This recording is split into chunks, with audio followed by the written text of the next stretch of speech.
Salamo se lau se fuluono. O le whaafetai le alofa o le atua.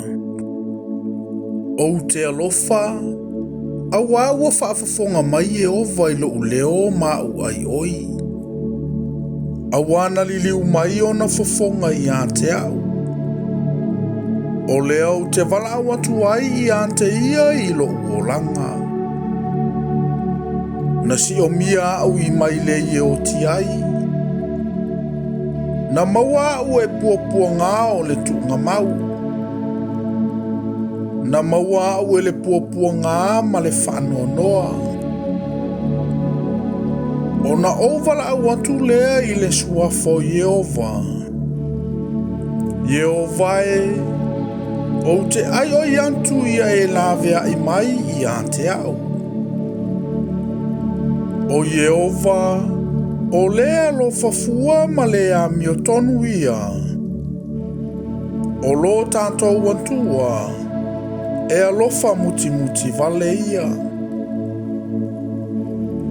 E tausi e Yehova i e whaingofie, sa vai vai au, o na whaola mai lea o ia i a te au.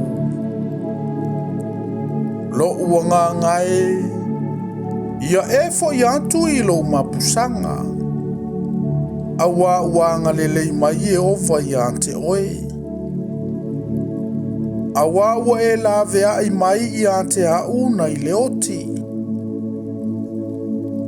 O umata ne i tangi. Ma o uvae ne i pau. O te savali i lumo Yehova i nu o tangata ola.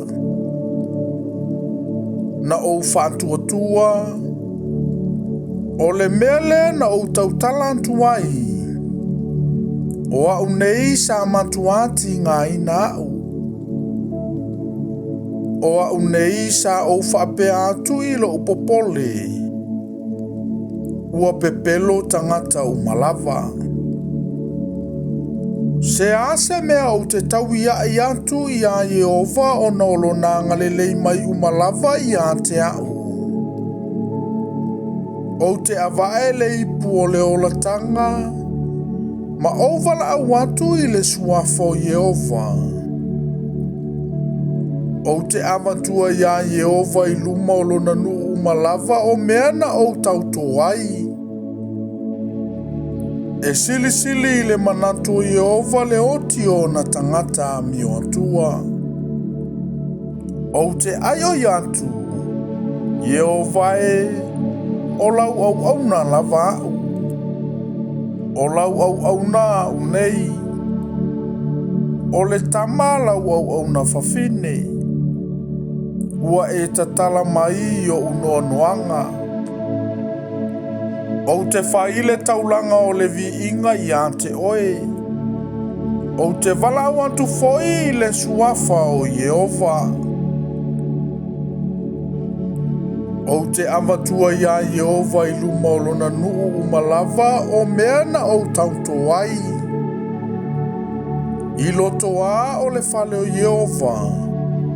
I to tonu lava i a te oe. Jerusalemai.